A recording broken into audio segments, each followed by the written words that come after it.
Bem-vindo, gente. Bem-vindos ao Innovation Festival. Eu sou Vitor Del Rey. Eu fui convidado pela Fast Company Brasil para liderar essa mesa sobre inovação e educação. O tema do Innovation Festival para esse ano é recomeço. Será que a gente tem um recomeço? Ou será que a gente tem a continuidade das coisas?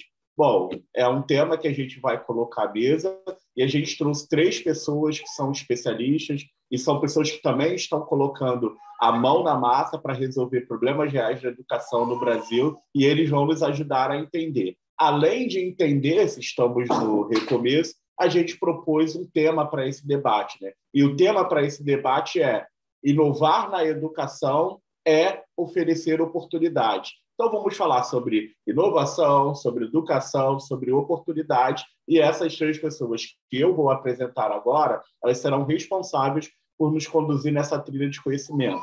Fique com a gente, se divirta, vai ser legal, vai ser interessante, sobretudo vai ser muito inteligente. Fique com a gente, e agora eu vou fazer a apresentação dos nossos convidados. Eu estou aqui com o Ian Cantuária, né? O Ian é da Galena, representa a Galena. A gente está aqui também com a Elaine Rosa, que é head da Escola da Ponte, e com o professor José Henrique Paim, foi ministro da Educação, hoje é professor da FGV e toca o DGPE, que é o Centro de Desenvolvimento da Gestão Pública e Políticas Educacionais da Fundação Getúlio Vargas.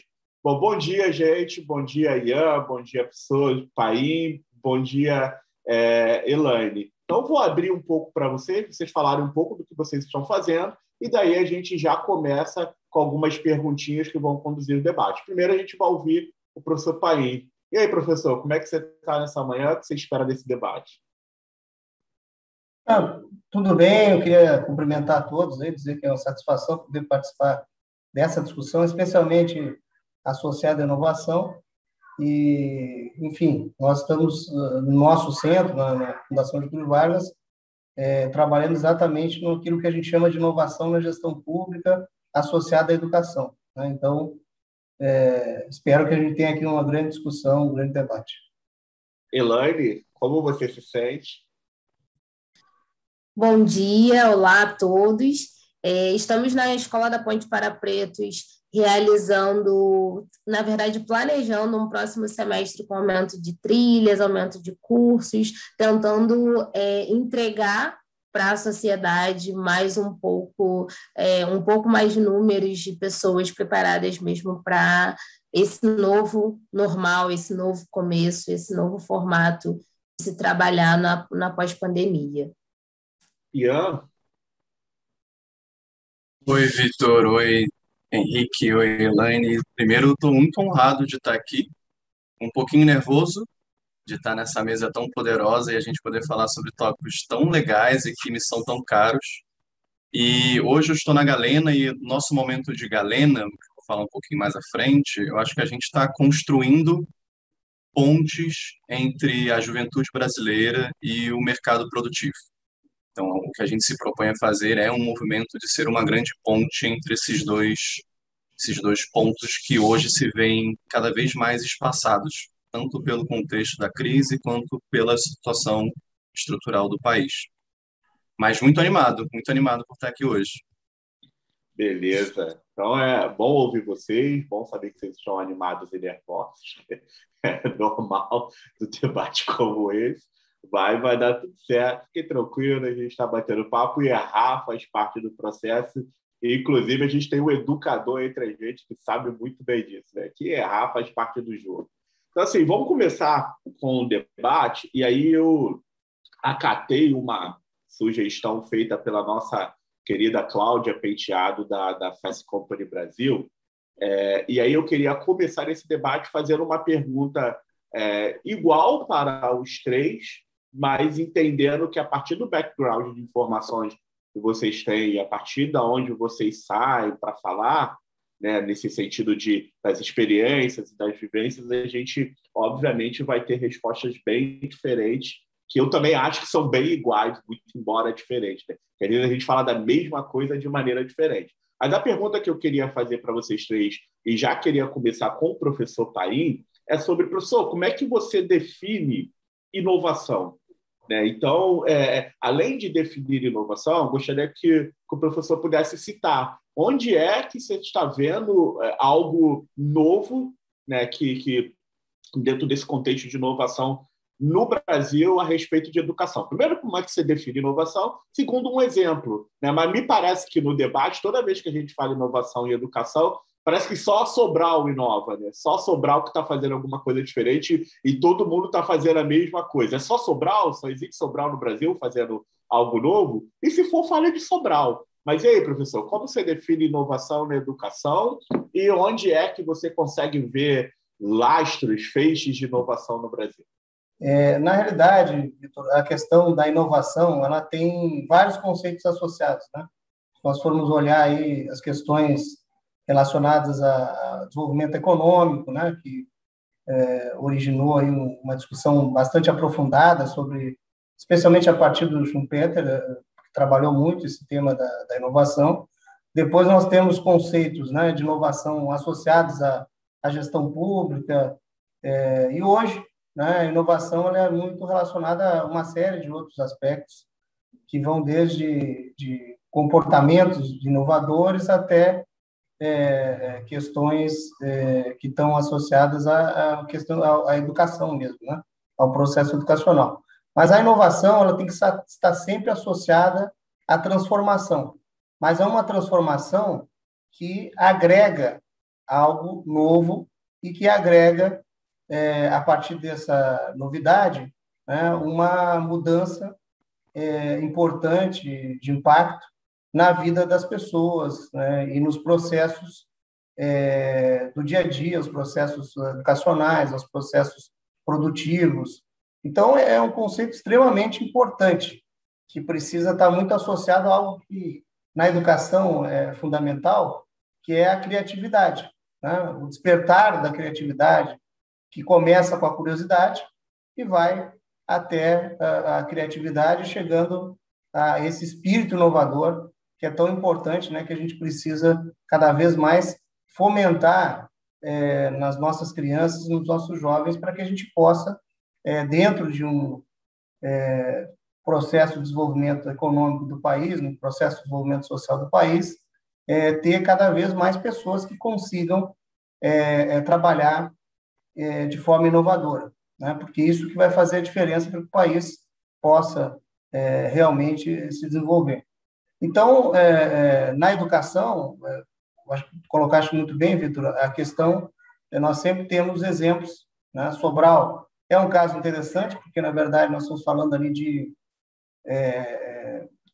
mais de 20 anos de experiência nessa área de alfabetização, né? E que inspirou vários outros municípios, mas hoje, felizmente, né, no Brasil, nós temos outros exemplos de inovação importante que seguiram os passos, né, e até aperfeiçoaram de Sobral e de outros exemplos interessantes, né, nessa área de alfabetização, que são processos bastante inovadores, né? Eu lembro de um caso específico que eu conheci no Piauí, que é o município de Oeiras, né, onde, a partir da leitura, né, o município, né, através da Secretaria Municipal de Educação, acabou transformando de forma significativa a questão da alfabetização das crianças lá, fazendo com que o município desse um salto importante em 4 anos no seu índice de desenvolvimento da educação básica, se transformando praticamente num dos municípios que mais cresceram e um indicador comparável a países desenvolvidos. Mas, assim, o que eu poderia dizer para vocês é que a questão da inovação, voltando ao conceito, ela também ela é importante na medida em que hoje, né, nós estamos vivendo o que nós chamamos de uma mudança na questão da inovação, porque a inovação ela tende, no futuro, a ser o que a gente chama de uma inovação aberta, ou seja, colaborativa. E essa inovação aberta e que é colaborativa, e o maior exemplo disso talvez seja o processo, né, de produção da vacina da Covid, onde nós fizemos de forma muito rápida, né, trouxemos uma solução para o mundo, se deu justamente por quê? Porque houve uma colaboração entre vários laboratórios, entre várias universidades, entre várias empresas, né? De modo que conseguiram chegar lá a uma solução comum que vem atendendo, né, vários países. Claro que a gente tem no meio de tudo isso a questão da desigualdade, então os países que são pobres, né, não têm acesso a essa vacina, mas de algum modo ela está disponível, né? E essa inovação ela se deu de forma aberta.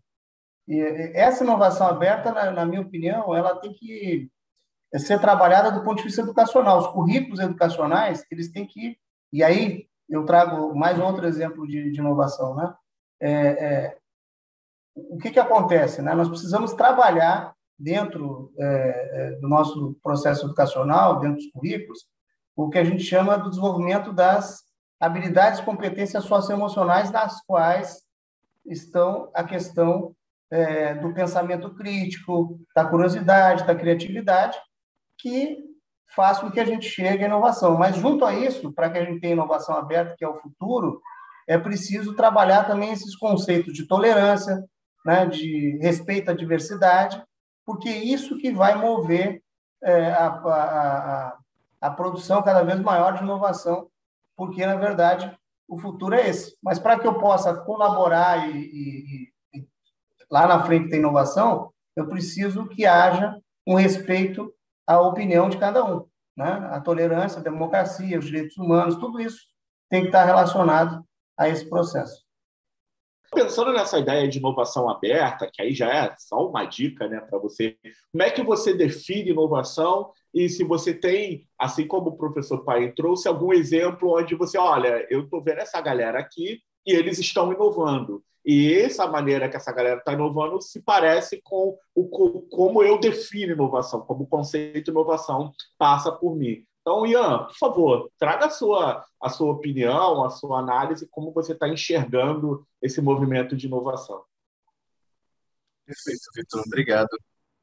Acho que eu vou colocar aqui um chapeuzinho que parte da minha trajetória eu colocava, que é o de inovação aberta. Passei um tempo ali trilhando a trilha de inovação aberta, seja em hub de inovação, seja no início da trajetória empreendendo. E algo que eu fui construindo para mim é que inovar é a arte de transformar problemas e oportunidades sem perder o olhar nas pessoas. Então, acho que inovação deve ser sobre e para pessoas. Elas são um elemento central nesse processo, e quando a gente combina esses dois sujeitos, pessoas e oportunidades, eu acho que a gente é capaz de realizar algumas mudanças estruturais. E quando eu trago lugares onde eu vejo a inovação acontecendo, eu talvez trazer de uma forma mais abrangente. Eu acho que nessa nova sala de aula, seja ela física, seja ela virtual, ou até mais um conceito abstrato de sala de aula, como um lugar onde se aprende, eu vejo cada vez mais essa inovação sendo desenvolvida. Tem um estudo recente do Fórum Econômico Mundial que indica que até 2025, metade da classe trabalhadora vai precisar se requalificar. Ou seja, eles vão precisar fazer movimentos de aperfeiçoamento, movimentos de... A gente tem um termo no mercado de inovação chamado pivotar, que é quando você troca uma trajetória previamente estabelecida. Então, movimentos de pivotagem, ou seja, mudança de carreira, transição de carreira, e isso é um número muito grande, assim. Metade da classe trabalhadora, até 2025, está prevista que ela se requalifique de alguma forma. E quem que vai requalificar ela? E aí, quando a gente olha também para os investimentos, aí trazendo um pouco a sardinha para o setor privado, não é à toa que entre 2010 e 2020 a gente teve um número de investimento em empresas de tecnologia na área de educação, uma edtech, que é como a gente chama, mais de 170 milhões de dólares investidos. Isso, quando a gente faz aqui o câmbio de cabeça rapidinho, é algo que beira o universo de R$ 1 bilhão. Então, é um número muito significativo numa janela de 10 anos. E se eu quiser ser ainda mais provocativo, se vocês acharam que esse valor já é um valor grande, quase 40% desse valor foi investido entre o início de 2019 e o finalzinho de 2020. Então, esses são dados da Distrito, que é um hub de inovação, que fez um estudo bem profundo. Sugiro aí vocês darem uma olhadinha sobre como é que está a evolução das edtechs, essas empresas de tecnologia e educação no Brasil. Então, assim, metade desse investimento, quase R$ 500 milhões, foi investidos praticamente numa última janela de investimento. Então, o mercado ele entendeu essa urgência de investir em inovação, de investir em educação, de investir em requalificação, de investir nessa nova sala de aula, um conceito mais abrangente. E aí a grande quantidade de investimentos, quando a gente vai mergulhando nesse dado, a grande quantidade de investimentos ali estão em plataformas de educação, estão em novas formas de ensino e educação focadas mais no estudante e menos na figura do professor como detentor total do conhecimento. Uma educação mais descentralizada, talvez com um protagonismo maior do estudante, que não é algo novo, mas talvez tenha sido algo que a gente esqueceu durante algum tempo no processo formador em escala. E aí todos, em maior ou menor escala, estão levando em consideração que isso deveria ser pensado no cliente final, aluno, estudante, pessoa que está se requalificando, e esse pensamento centrado no usuário, centrado no cliente, também é um meio de você provocar inovação. Beleza. Elaine, vamos lá. É hora de te ouvir. Então, eu queria que, óbvio, né, você respondesse a pergunta, como é que você define inovação e onde você está vendo isso acontecer. Acho que gostaria que você trouxesse alguns aspectos que, pelo menos para mim, me parece muito interessante, que existem alguns processos de inovação, alguns tipos de inovação, se podemos chamar assim, que eles não são muito, como a gente pode dizer, eles não estão muito no hype e eles, às vezes, nem são considerados, né? Que são a forma como pessoas pobres, pessoas pretas periféricas, fazem, por exemplo, para sobreviver. Né? Como é que a Tamira Tamara, né, do GatoNet, que é um hub, uma startup do Complexo do Alemão, ela dá o nome de Gambiarra Tech. Né? Quais são as gambiarras que a sociedade em geral não está vendo? Porque toda vez que ela pensa em inovação, ela só sabe olhar ali para os Faria Limers da vida, para os Vale do Silício da vida. Mas quais são as gambiarras? Né? E aí a Tamara ela tem uma outra frase que eu acho sensacional, que ela fala que a favela transformou o jeitinho brasileiro em metodologia. Eu acho isso sensacional. E aí eu queria que você trouxesse esses outros aspectos e, obviamente, ficasse à vontade para trazer das suas vivências o que você achar mais pertinente para o debate. Obrigada, Vitor. É inovação, né? A gente vai falar de inovação e eu penso, eu gosto da ideia da destruição para começar algo que não é novo, né? E também acredito que a gente não está aqui criando uma manivela, né? A gente faz muito copia e cola, a gente se baseia no que já vem dando certo. Eu gosto de pensar a inovação num formato de começar a condução de um hábito, de uma cultura que está ali estabelecida e eu vou mudar e eu vou transformar aquilo ali que já está estabelecido em algo novo. Sobretudo, quando você traz o aspecto das pessoas faveladas, das pessoas pretas, das pessoas pobres no Brasil, a gente fala de mecnologia, né? O conceito e a forma de fazer através do TAMEC, tá tranquilo, a gente vai conseguir dar conta de fazer isso com o nosso jeitinho brasileiro. E aí também tem uma questão de a gente fazer a transformação e a gente usar a inovação a partir da oralidade, a partir do que é ensinado e da forma como vem sendo ensinado ao longo das nossas famílias, das nossas continuidades, das formas como eu não tenho um acesso à educação formal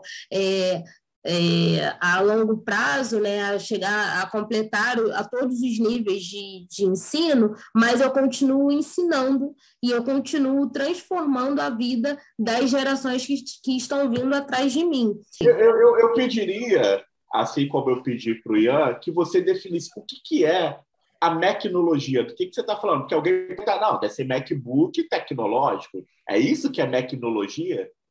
Não, dentro da favela, né, existe o termo chamado MEC, né? Você tá MEC, é você tá legal, é você tá bem, tá tudo tranquilo, né? Assim, tá MEC é uma expressão positiva sobre conseguir realizar. Então, a mecnologia são as formas de conseguir realizar através do jeitinho brasileiro, através das gambiarras, através dessas formas de aprendizagem, sobretudo, que são formas informais e orais. E aí a gente consegue realizar.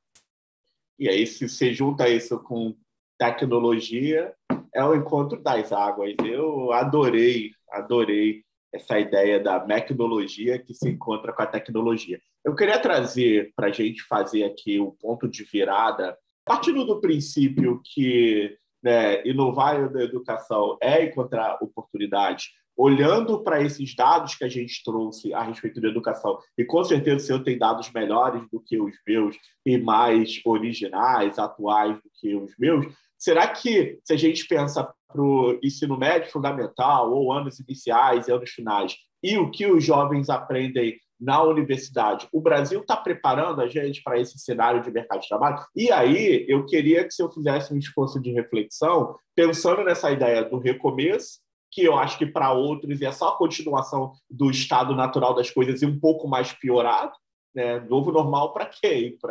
Tem gente que está olhando e está dizendo, tem nada de novo, eu estou vivendo a mesma coisa, só que piorou, porque até o bico que eu fazia eu não consigo fazer mais, porque nem pode sair de casa. Então, que recomeço para quem? Então, partindo dessa ideia do recomeço, partindo para essa ideia de novo normal, partindo para essa ideia, né, da educação brasileira, a que pé nós estamos?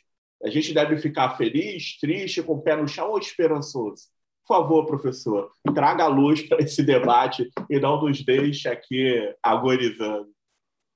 Na realidade, Vitor, o que acontece é o seguinte: nós temos, no Brasil, sempre, eu costumo dizer isso, um duplo desafio. Porque, na realidade, o Brasil ele tem o que a gente chama de um despertar tardio para a educação, né? Teve um despertar tardio para a educação, e mesmo esse despertar ele não é seguido de ações contínuas, né? De ações continuadas, porque muitas vezes a gente tem interrupções desse processo, e aí as ações, né, de transformação elas acabam muitas vezes não tendo continuidade. Então a gente sempre tem que trabalhar, né, pensando ainda no passado, né? Então nós estamos falando aqui de inovação, né, dessa preocupação toda com essa formação voltada para a questão do despertar da criatividade, mas também nós temos ainda, né, um desafio associado ao que a gente chama de habilidades cognitivas, técnicas, né, porque as nossas escolas ainda não estão trabalhando com uma visão de futuro, né? E aí eu acho que o Ian trouxe um aspecto muito importante, né? Essa mudança que, de certa forma, foi gerada a partir da pandemia, né? De comportamento do professor em sala de aula, de comportamento do estudante em sala de aula, ela pode ser uma oportunidade, né? Pode ser uma oportunidade interessante, desde que nós tenhamos políticas públicas, né, que permitam que a gente consiga trazer ganho nesse processo. Ou seja, que a gente consiga fazer uma transformação da escola. Quando a gente fala uma transformação da escola, me vem muito à mente aqui o Manuel Castells, né? O Manuel Castells, que é um grande teórico aí da sociedade em rede, né? Um pioneiro, talvez. O que ele está falando? Ele está falando que a escola ela sofre de um problema de obsolescência. E essa obsolescência da escola está associada ao quê? A essa mudança que nós estamos vivendo, onde cada vez mais, né, o estudante ele tem acesso a um conjunto de informações, né? Então ele chega em sala de aula com muita informação, e o professor precisa, na realidade, passar a ser não só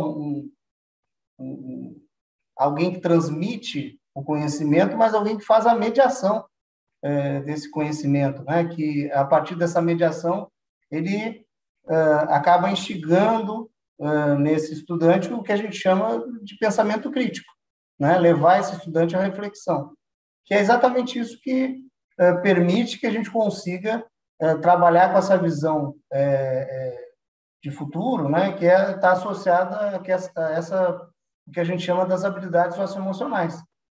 Então, eu diria que esse contexto, né, o pós-pandemia, né, ele é muito importante, mas ao mesmo tempo é uma oportunidade que a gente tem, né?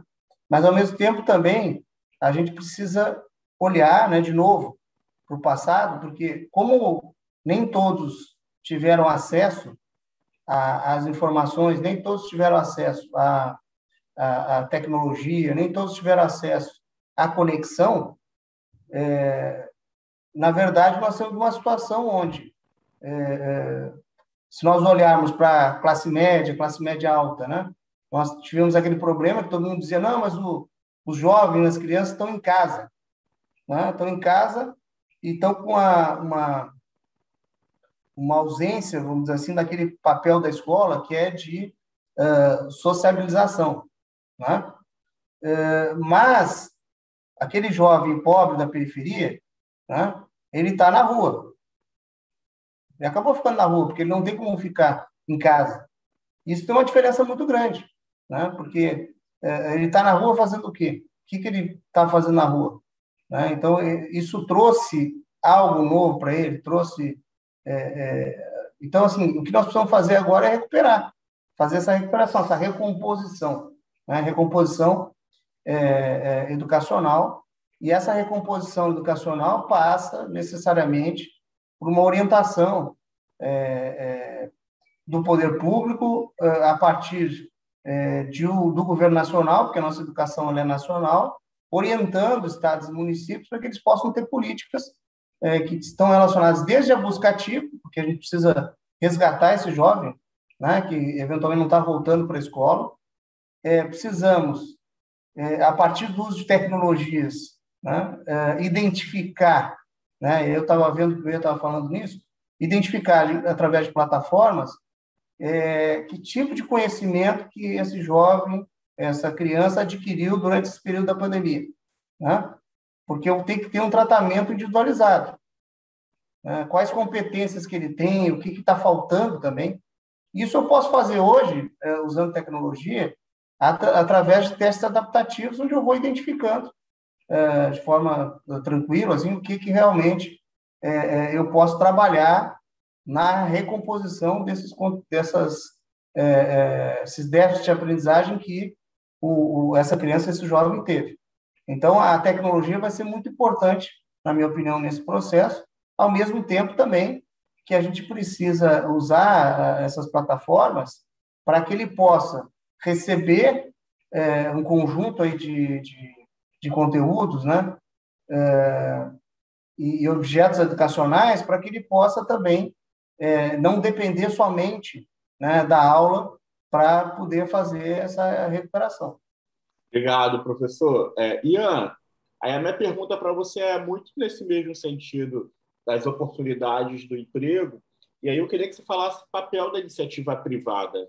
Como é que a iniciativa privada pode dar sua contribuição nesse recomeço, nesse novo normal, ou simplesmente nesse seguir das coisas? Perfeito. Para mim, hoje, de uma forma geral, o desafio mais urgente que a gente enfrenta enquanto sociedade é a desigualdade social. E ela anda quase que de mãos dadas com o contexto climático, um cenário climático que a gente tem, porém eu ainda vejo ela um pouco mais aguda no nosso contexto, a desigualdade social. Estamos sendo atravessados, estamos atravessando um momento, talvez o momento mais desafiador, pelo menos da minha geração, que é a pandemia, que é essa doença. Então, só para vocês entenderem, em um dos relatórios do Banco Mundial, ele previa que em 2020, que é o ano que a gente já passou, que 150 milhões de pessoas atingissem a pobreza extrema no mundo. E o Brasil, infelizmente, contribui para esse cenário de volta dessa pobreza extrema dessa forma mais aguda. Então, olha que título ruim a ser atribuído a gente. E, além disso, quando a gente olha em concentração de renda, para além de desigualdade como um todo, a gente é o segundo país com maior concentração de renda entre os mais ricos desse grupo maior, atrás apenas do Catar. E, assim, eu não preciso nem dizer o porquê que o Catar talvez seja o que mais concentra renda. Então, assim, também é uma outra chaga que a gente está abraçada nela e caminhando junto a ela. E esses mais ricos, aos quais a gente atribui boa parte dessa desigualdade, eles são, em grande maioria, atores no setor privado. Então, uma empresa, um ente do setor privado, assim como qualquer agrupamento social, independente da sua finalidade, ele sofre os efeitos desse meio que ele está inserido, mas ele também provoca efeitos nesse meio. Então, para mim, a pergunta do Vitor e a fala anterior do professor Paim, elas são importantes porque me permite, enquanto parte desse setor privado, reforçar a responsabilidade que a gente tem em agravar essas desigualdades ou, felizmente, atenuar. E eu prefiro acreditar que a gente possa fazer mais o segundo. Porque, assim, não dá para construir inovação, por exemplo, que é o grande tópico desse evento que a gente está participando, desse grande debate, se você não está atento e consciente ao ambiente da sua companhia. Você não consegue trazer inovação se os seus colaboradores estão em maior ou menor grau em algum tipo de vulnerabilidade. Então, as maiores inovações na história da humanidade, elas vêm de contextos onde você tem o mínimo para você se debruçar sobre um tópico com profundidade suficiente para poder inovar sobre ele. E tudo isso, toda essa mistura ali, não permite que empresas e setor privado como um todo inove da forma que ele gostaria, porque muitas vezes ele não está acordado, ele não está desperto para as vidas das pessoas que estão compondo ele. Então, hoje, se fala muito sobre uma liderança consciente dentro desse setor privado. E essa consciência, ela precisa estar atenta ao quão danoso é, e aqui não é um danoso para a empresa somente, mas para a sociedade como um todo, esse ciclo da pobreza e da desigualdade. Então, a partir de um estado de vulnerabilidade, enquanto sociedade, a gente vai se tornando menos produtivo, logo a gente gera menos valor, logo a gente gera menos riqueza, e por conta de gerar menos riqueza, isso enquanto sociedade, a gente volta a ter menos investimentos em educação, saúde, segurança. E aí, quando a gente tem esses menos investimentos, a gente continua e aprofunda o fato da gente não ser produtivo e não gerar riqueza, e a gente fecha esse ciclo perverso. Então, a gente acaba não se tornando eficiente em gerar capital humano desenvolvido para atuar nessa sociedade. A gente fica com esse déficit de formação de pessoas mesmo. E a gente fica fechado nesse ciclo autocontido. E aí, para talvez tentar dar uma luz aqui, tem algum caminho? Eu acho que tem alguns, assim, acho que tem alguns papéis que a gente pode assumir enquanto setor para poder olhar para isso. Mas eu acho que todos eles passam por a gente ter uma mudança na cultura empresarial que a gente tem hoje.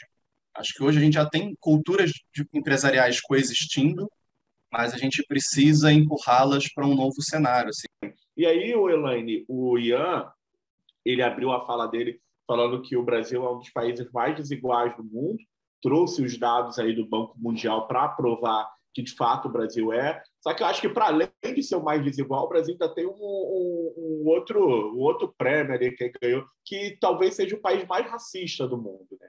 Então, se já é difícil ser pobre no Brasil, pobre preto só piora. Então, partindo dessa ideia do pobre, do preto, que eu acho que é uma coisa que tem a ver com a minha trajetória, que tem a ver com a trajetória do Ian, que tem a ver com a trajetória da Elaine, e por acaso a gente também tem um pobre aqui que virou ministro, como é que é importante, quanto é importante investir na trajetória de pessoas pretas?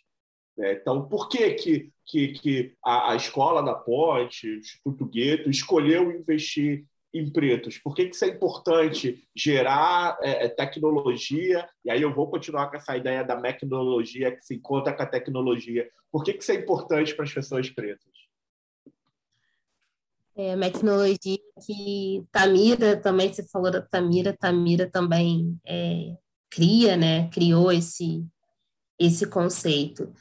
Eu ouvi o Ian, né, falar e eu me vi também em muitos pontos, e pensar no investimento de pessoas pretas é pensar em contribuir para a evolução da maior parte da população do nosso país.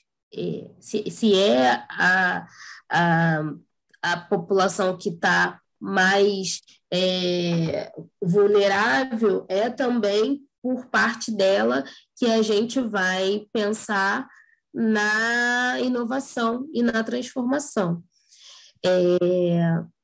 Quando a gente determina, né, lá na Ponte para Pretos, que a gente está aqui fazendo um movimento de mobilidade social a partir da educação só para pessoas pretas, e a gente entende que a maior parte do nosso público, né, 60% do nosso público são mulheres e mães solo, nem vou, né, dizer, a gente precisa entender essa unidade, esse aluno, esse membro, esse usuário em todas as suas particularidades. Só que quando a gente vai para o mercado de trabalho, e aí quando a gente tem o setor privado que recebe essa pessoa também, se esse setor, se essa empresa também não olha esse contratado, esse número, essa matrícula como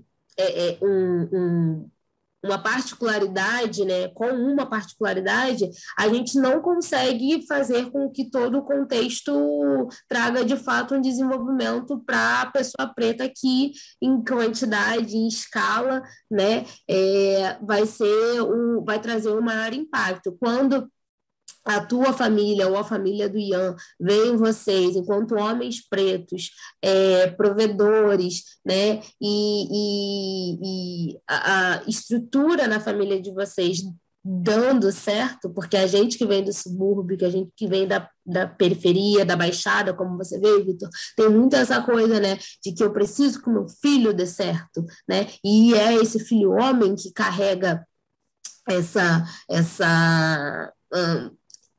quase que essa obrigação, né, de dar certo, seja não pela... Hoje eu posso dizer que nem tanto pelas Forças Armadas, né, mas que ele precisa dar certo. Durante muito tempo também ele precisa passar por uma faculdade para dar certo. E agora a gente pode dizer que não. A nossa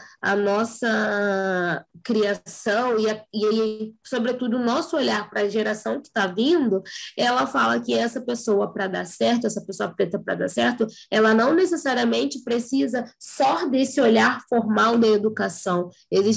A gente entende, né, que existem todos esses novos repertórios, dessas novas oportunidades e desdobramentos de educação que conduzem esse jovem a entender um outro caminho, a essa mãe jovem, a esse pai jovem entender que o espaço da escola pública, por exemplo, no ensino fundamental, no ensino médio, eles podem ter outras alternativas, e esses pais podem oferecer e contribuir mais junto com a escola, com as novas tecnologias, com os games, por exemplo, com outras formas que não só o esporte, e sobretudo ouvir, né? Ouvir esse usuário, esse indivíduo, esse membro, esse aluno, a gente aprender a ouvir mais a necessidade dessa pessoa, e aí desde a escola, para aí depois ele se tornar um empregado ou um empregador diferente, porque penso eu que tanto na esfera pública ou na esfera privada, se a gente não tem pessoas de tomada de decisão como o Ian na Galena, como o professor Paim também, né, foi na esfera pública, a gente não consegue mudar a engrenagem. Então, é importante que nem só nessas tomadas de decisão de questões socioeconômicas, mas também nas questões tecnológicas, em outros em outros momentos de condução dessa estrutura social que a gente tem. Então, ter mulher na tecnologia. Então, a Escola da Ponte ela oferece cursos que pensam turmas femininas para desenvolvimento tecnológico, ter mães solo conseguindo ter um processo de mobilidade social, entendendo mais de direito e tecnologia, por exemplo, para poder correr melhor atrás dos seus direitos e da sua condução com esse novo sujeito que está sendo criado por uma pessoa mais desconstruída, né? Então, a gente tem todo esse olhar operacional, né? E a gente precisa fazer com que a maior número de membros, né? Lá no grupo da comunidade Facebook são 45 mil pessoas, então maior quantidade de pessoas possam ser atendidas, mas que essa maior quantidade não perca a qualidade. E aí essas pessoas, a gente tem todo esse olhar para que essas pessoas possam também ir impactando e gerando quase que uma onda, né, de representatividade para seus familiares, para o rompimento desse ciclo de pobreza que vocês trouxeram aqui. Obrigado, Elaine. E aí, já encaminhando para o final, a gente precisa encerrar, já agradecer tanto o Ian, quanto o professor Paim, quanto a Elaine, pedir para que vocês fizessem as considerações finais de vocês e deixasse para a gente alguma reflexão importante a respeito de educação, de inovação, de tecnologia, pensar recomeço, pode ser sugestão de literatura, enfim, as falas finais de vocês para que a gente possa se encaminhar aqui e encerrar. Professor País, pode começar, por favor? Sim. Ou recomeçar, né, já que é o... Não, eu queria agradecer muito o convite, dizer que é uma grande satisfação participar, né, desse debate com vocês, aqui com Elaine e Ian, que trouxeram depoimentos muito importantes, enriquecedores, né? E na verdade, eu vejo que nós estamos no Brasil numa encruzilhada importante, né? Nós estamos num momento difícil, de uma das maiores crises que o Brasil já enfrentou, né? Na educação, na economia, na política, na questão social. Nós estamos retrocedendo, né, em agendas que a gente nunca achou que já estavam superadas, né? Como, por exemplo, a fome, que é uma agenda que voltou, né, infelizmente. Mas, sem dúvida alguma, eu diria que nós temos, ao mesmo tempo, um conjunto de oportunidades que foram geradas em função dessa tragédia toda que a gente está vivendo, que nós precisamos aproveitar, né? Mas aí vem um aspecto de governança, né, pública, que precisa ser acionada, né, através da esfera federal, dos governos estaduais, dos governos municipais, buscando soluções criadoras para que a gente possa dar um salto aí nesse momento de retomada, né, da educação, retomada da vida.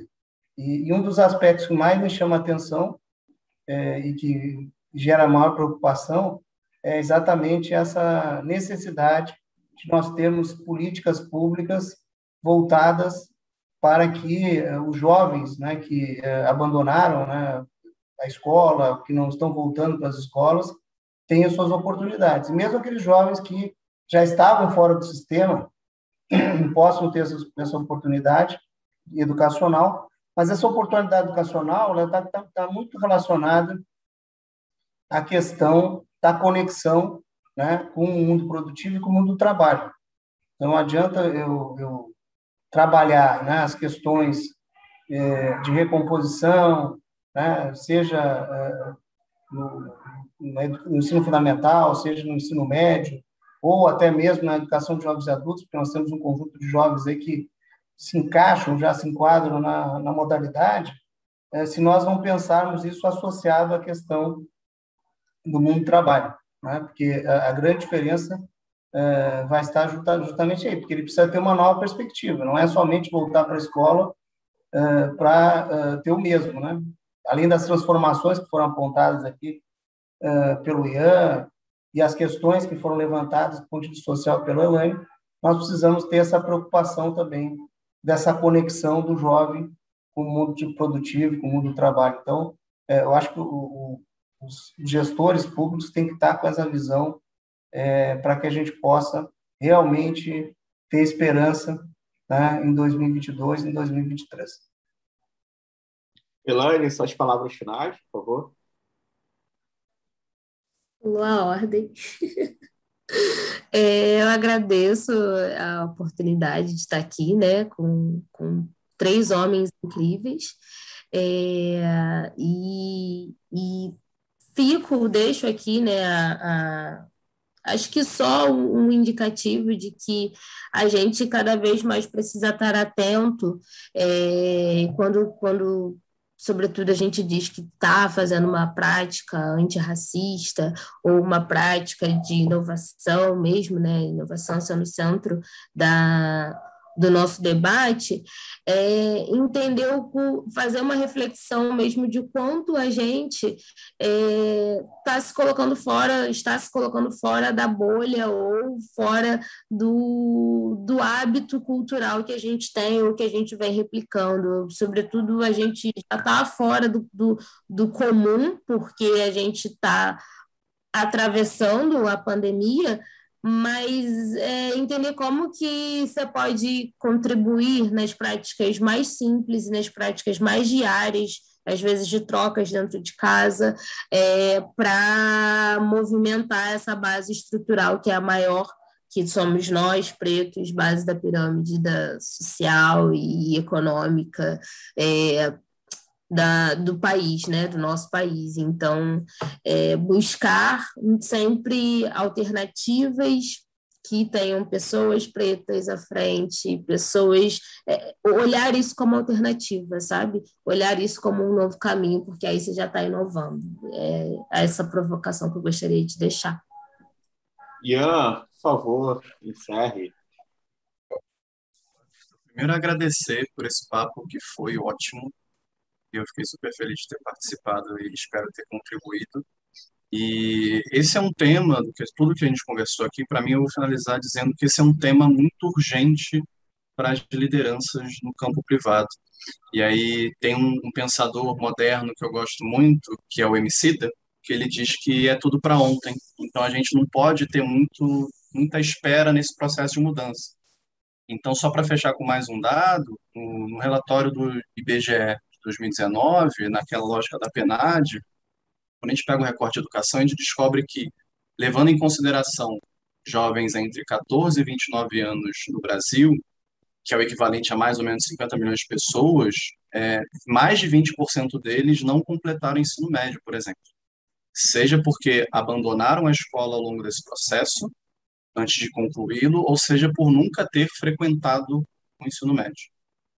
Então, esse é um ponto para a gente ficar muito envergonhado enquanto país de ter um número desse tamanho. Mas, ao mesmo tempo, é por acreditar no poder dessa transformação na educação, o poder do transformador da educação na vida das pessoas, como foi na minha, que eu espero estar construindo com a Galena uma instituição que eu gostaria que existisse nesse momento quando eu era mais jovem, que fosse essa ponte para mim. E aí eu queria deixar um recado para os CEOs e para as lideranças, principalmente no campo das organizações privadas, que coloquem a mão na massa. E aqui, parafraseando um outro pensador que eu gosto, que é Malcolm X, os desafios dos próximos capítulos só vão ser resolvidos pelas empresas que se preparam no hoje. E elas vão participar ativamente da jornada de formação dos seus times, sejam eles de alta performance, somente a partir do investimento em educação de qualidade. Então, eu queria fechar fazendo essa chamada a todas as lideranças para que coloquem a mão na massa, porque senão não vai dar tempo. Então é isso, gente. O recado está dado. Agradeço aí a Fast Company Brasil por possibilitar a gente fazer esse debate. Muito obrigado. O recado foi dado aí tanto pela Elaine, pelo professor José Henrique Paim e pelo Ian Cantuária, e a gente aguarda vocês no próximo debate. Muito obrigado, e a reflexão é isso. O verbo é de ação, e a gente já está cansado só da reflexão. É hora de agir. Muito obrigado.